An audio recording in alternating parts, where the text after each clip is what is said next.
આપ જોઈ રહ્યા છો વીટીવી ન્યૂઝ। વાત કરીશું મહત્વપૂર્ણ સમાચારોની। તો અમદાવાદ પર આવી શકે છે આફત, કારણ કે ધરોઈ ડેમ ગમે ત્યારે ઓવરફ્લો થઈ શકે છે। ધરોઈ ડેમના 10 દરવાજા 8 ફૂટ સુધી ખોલવામાં આવ્યા છે। હાલ પાણીની જાવકની વાત કરીએ તો પાણીની જાવક 98,000 ક્યુસેક પ્રતિ સેકન્ડ છે અને સામે ડેમમાં પાણીની આવક 1,97,654 ક્યુસેક પ્રતિ સેકન્ડ થઈ રહી છે। ધરોઈ ડેમના તમામ દરવાજા 8 ફૂટ સુધી ખોલી દેવામાં આવ્યા છે। તમામ 10 દરવાજાઓને 8 ફૂટ સુધી ખોલવામાં આવ્યા છે।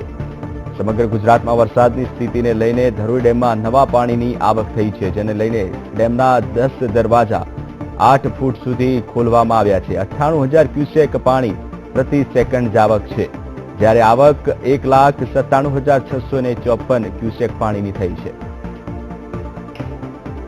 વધુ માહિતી આપશે સંવાદદાતા કમલેશ રાવલ।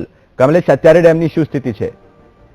ચોક્કસથી જઈશ આપણે જણાવું કે જે રીતે ઉત્તર ગુજરાતના મહત્વપૂર્ણ ગણાતા ધરોઈ ડેમમાં રાજસ્થાનમાં પડેલા ભારે વરસાદને પગલે પાણીની આવકમાં સતત વધારો થઈ રહ્યો છે।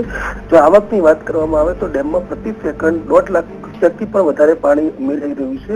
તો બીજી તરફ ડેમમાંથી નદીમાં 10 દરવાજા ખોલી નાખવામાં આવ્યા છે અને નદીમાં 98,000 ક્યુસેક જેટલું પાણી છોડવામાં આવી રહ્યું છે, જેને પગલે આ પાણીને પગલે સાબરમતી નદીના જળસ્તરમાં ભારે વધારો થયો છે। તો બીજી તરફ આવક યથાવત રહેતો હજુ પણ ડેમમાંથી જે પાણી છોડવામાં આવી રહ્યું છે તે યથાવત રાખવામાં આવ્યું છે। તો રાજસ્થાનમાં હજુ પણ વરસાદ યથાવત હોવાને પગલે જે રીતે જ્યાં સુધી આવક યથાવત રહેશે ત્યાં સુધી પાણી નદીમાં છોડવામાં આવશે, કારણ કે ડેમનું જળસ્તર 670 ફૂટ રાખવાનો સરકારી નિયમ છે અને આ નિયમ મુજબ જ્યાં સુધી પાણી યથાવત રહેશે ત્યાં સુધી નદીમાંથી ડેમમાં પાણી છોડાઈ રહ્યું છે તે યથાવત રહેશે। જી કમલેશ, માહિતી આપવા બદલ આપનો ખૂબ ખૂબ આભાર।